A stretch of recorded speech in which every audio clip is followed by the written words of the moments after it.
Hello traders, welcome back to my channel.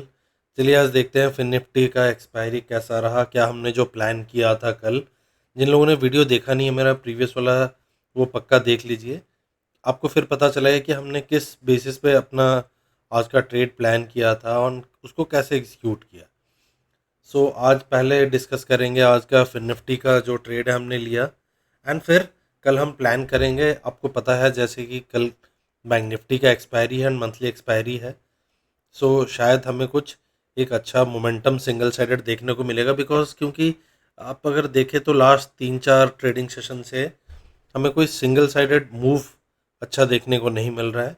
छोटे मोटे points बन रहे हैं बट कोई मेजर मूव नहीं मिल रहा है। तो चलिए वीडियो शुरू करते हैं।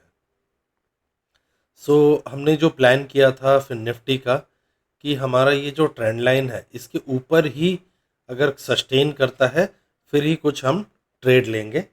एंड जैसे कि आपने देखा आज कि एक गैप अप ओपनिंग तो था, यहाँ पे गैप अप ओपनिंग तो था, बट वो सेम जो प्रीवियस डे का लो था उसके पास रिट्रेस करके आया एंड फिर इधर से एक सडन मोमेंटम इसने दिया।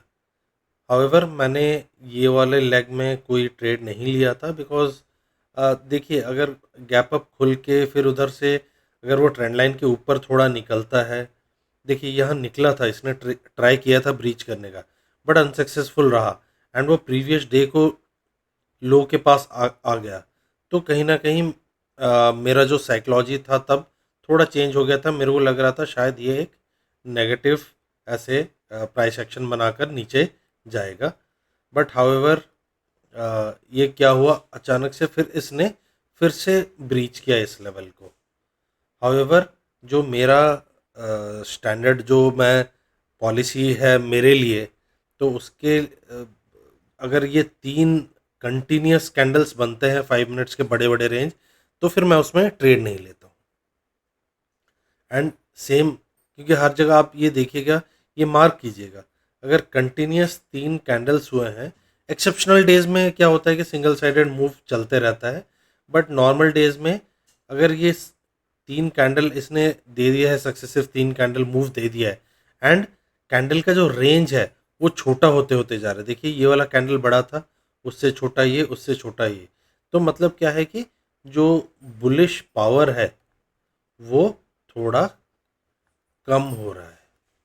तो इसी कारण से इसका रेंज भी छोटा बन रहा था कैंडल्स का।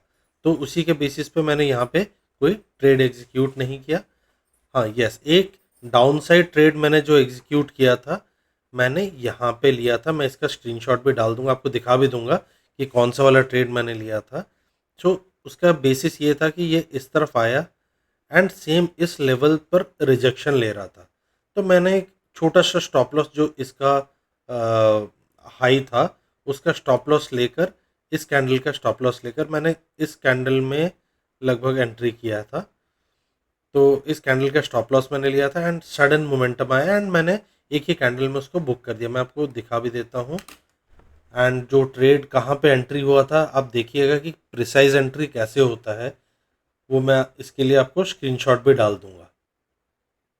ये वाला था। इस पे मैंने, आप देखेंगे अगर, यस, ये 10-20 के कैंडल पे मैंने अपना पोजीशन बनाया था। अराउंड 15 या 16 रुपीज़ में मैंने इसमें पोजीशन बनाया था एंड सडन मोमेंटम जब दिया तो मैंने इसको इसको लगभग इसी के 47 या मेरे को याद नहीं आ रहा है, मैं वो स्क्रीनशॉट डाल दूंगा आपके लिए। तो मैंने उसको बुक कर दिया एंड इसमें एक अच्छा खासा मुझे पॉइंट मिल गया। मैं इधर ही आपके लिए डाल दूंगा, उसका जो मेरा ऑर्डर बुक है उसका फ़ोटो डाल दूंगा इधर, सो दैट कि आपको पता चले। उसका बेसिस क्या था मैंने आपको बताया। इसका देखिए, प्रॉफिट बनाना एंड उसका स्क्रीनशॉट डालना इज़ नॉट इम्पॉर्टेंट। मैं स्क्रीनशॉट इसलिए डाल रहा हूँ कि बहुत लोगों को डाउट आ रहा होगा कि कौन यहाँ पे ट्रेड ले सकता है। देखिए अगर कन्विक्शन हो एंड कोई प्योर प्राइस एक्शन हो तो फिर ले सकता है, क्योंकि आपको लग रहा होगा कि ये अब यहाँ से ऐसे करके जाएगा, बट नहीं, आपको थोड़ा इसको समझना पड़ेगा। अगर इसने इस जो ट्रेंड लाइन को ब्रीच किया है एंड डे हाई को ब्रीच किया है, तो कहीं ना कहीं मेरे को लगा कि ये शायद इधर आके फिर हाँ थोड़ा सा रिट्रेसमेंट होके फिर ऊपर निकल सकता है। बट इसने जब ये जो ट्रेंड लाइन है, ट्रेंड लाइन को जब ब्रीच किया, तो मुझे कहीं डाउट आया कि नहीं, अभी बुलिश पावर अभी बचा नहीं है, शायद एक रिट्रेसमेंट आ सकता है छोटा मोटा एंड शायद एक डब्ल्यू पैटर्न बन सकता है। मैं तो एक्सपेक्ट कर रहा था कि यहाँ तक आएगा, बट ये सिंस इतना बड़ा एक कैंडल बना तो लॉजिकल था कि इसको बुक कर लेना। सो एंड वो यहाँ आया भी नहीं। सो इसी बेसिस पे जो ये वाला ट्रेड लिया गया। एंड उसके बाद जो सेकंड ट्रेड लिया गया मैं बताता हूँ आपको। सेकंड ट्रेड मेरा जो बना था वो बना लॉन्ग साइड में। लॉन्ग साइड में हमारा प्लान क्या था मैं बताता हूँ आपको।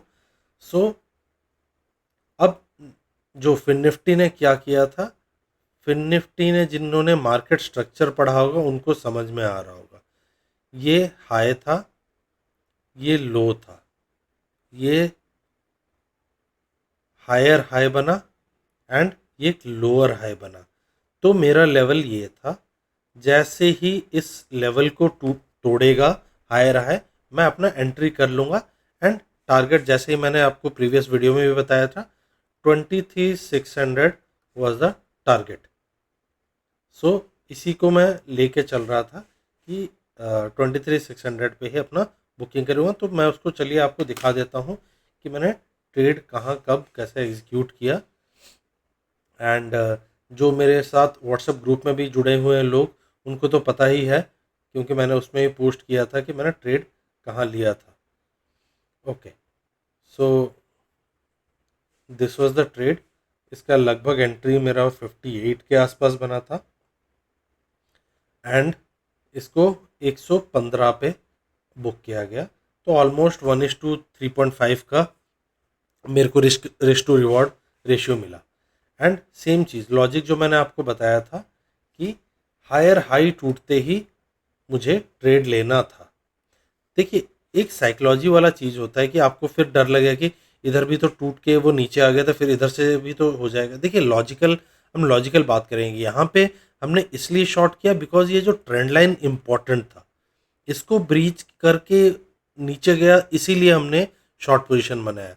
बट अगर कहीं एक ये हायर जो लोअर हाई बना रहा है, मतलब कि इस लो से ये वाला लो ऊपर है, तो कहीं ना कहीं बायर्स इसमें एंट्री किए हैं।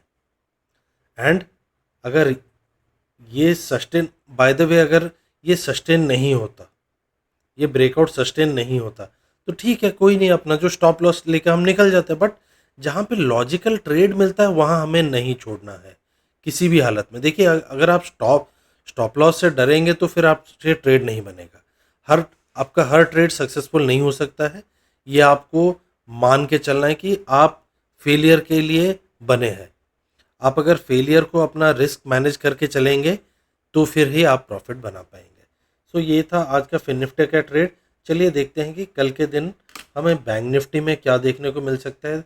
जैसे ही आपको पता है कि बैंक निफ्टी कल का एक्सपायरी है and that is a monthly expiry, तो शायद कुछ हमें एक अच्छा ट्रेंडिंग मिल जाए। तो अगर आप देखें तो फिन निफ्टी से बैंक निफ्टी थोड़ा ज़्यादा वीक लग रहा है, क्योंकि ये मैं आपको लेवल मार्क कर देता हूँ। ये जो हाई था इसने सस्टेन नहीं कर पाया, ये हाई सस्टेन नहीं कर पाया एंड इसी के आसपास इसने एक नेगेटिव प्राइस एक्शन बनाया। नेगेटिव प्राइस एक्शन कैसे बनाया है ये देखिए, यहाँ से शुरू हुआ इसका नेगेटिव प्राइस एक्शन, बिकॉज ये हाई था, ये लो था, फिर इसने लोअर लो फॉर्म किया। अब अगर ये ऐसे कोई फॉर्म करके नीचे जाता है इसी लेवल से, तो फिर क्या होगा, ये लोअर हाई हो जाएगा एंड फिर लोअर लो हो जाएगा, तो हमें एक नेगेटिव प्राइस एक्शन ट्रेंड मिल जाएगा।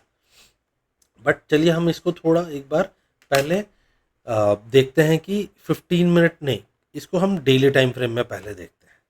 डेली टाइम फ्रेम में हमें क्या लग रहा है। अगर डेली टाइम फ्रेम में देखें तो जैसे मैंने आपको बताया था कि एक रेंज से ये ब्रेकआउट हुआ था, जो बहुत दिनों से ये इस रेंज के अंदर ही घूम रहा था। इस रेंज से इसने ब्रेकआउट दिया, बट छोटे छोटे कैंडल बना के कोई कन्विंसिंग कैंडल नहीं बन रहा है। हाउएवर ये हर एक कैंडल एक का हाई को तोड़ रहा है पक्का, तो कहीं ना कहीं थोड़ा बहुत बुलिशनेस दिख रहा है हमें डेली टाइम फ्रेम में। चलिए अब इसको चलते हैं, देखते हैं कि 15 मिनट टाइम फ्रेम में हमें क्या ट्रेड देख मिल सकता है कल के दिन।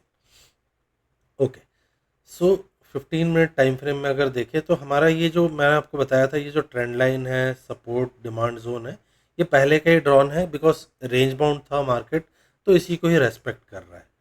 सो कल के दिन हमें एक इंटरेस्टिंग रहेगा कि कैसा क्या ओपनिंग होता है, उसके हिसाब से हम ट्रेड करेंगे। सो लेट्स से कल एक इसी जोन के आसपास 51,200 के आसपास या 51,100 इसी जोन में अगर खुलता है तो हम मार्केट को इग्नोर करेंगे एंड इसके अंदर हम कोई भी ट्रेड नहीं लेंगे। ये हमारे लिए नो ट्रेडिंग जोन है, ये नो ट्रेडिंग जोन है, इसके अंदर हम कुछ एक्शन नहीं करेंगे। अगर कल के दिन ये 51,400 51,400 के आसपास अगर गैप अप खुलता है या फिर इसी लेवल पे 51,300 के पास गैप अप खुलता है, तो फिर हम देखेंगे एक बार कि 51,400 का जो लेवल है इसको डिसाइसिवली अगर क्लोज करके ऊपर निकलता है तब हमें एक अच्छा ट्रेड मिल सकता है। 51,500, 51,600 एंड 51,800 तक का हमें अच्छा ट्रेड मिल सकता है। सो ये तो था कि ये अगर गैप अप खुलता है तो। अगर मान लीजिए ये गैप डाउन खुलता है तो एक क्रिटिकल लेवल है जो ये ट्रेंड लाइन है, ये क्रिटिकल लेवल है। अगर इसी के पास कहीं डाउन खुलता है तो हम पहले झटके में ही नहीं लेंगे ट्रेड, हम थोड़ा इंतज़ार करेंगे, एक रिट्रेसमेंट पे हम फिर ट्रेड लेंगे फिर, क्योंकि वो प्राइस एक्शन बनेगा। सो एंड अगर वो बनता है तो हमारा जो टारगेट होगा 50,400 तक का हमें ऑन द डाउन साइड देखने को मिल सकता है, अगर 50,800 ब्रीच होता है तो। मतलब इस लेवल में ब्रीच होकर रिटेस्ट होकर नीचे आता है तो फिर हमें 50,400 तक का देखने को मिल सकता है। सो ये था बैंक निफ्टी का प्लान। आई होप मेरे प्लान्स जो एक्सपायरी प्लान से आपको समझ में आ रहे हैं एंड आप कुछ एग्जीक्यूट कर पा रहे होंगे। अगर आप देख रहे होंगे जिन्होंने जो मेरे चैनल से जुड़े हुए हैं बहुत दिनों से, तो वो बताते हैं कि उनको बहुत हेल्प होता है मेरे एनालिसिस से एंड वो अच्छा ट्रेड एक अपना प्लान कर पाते हैं।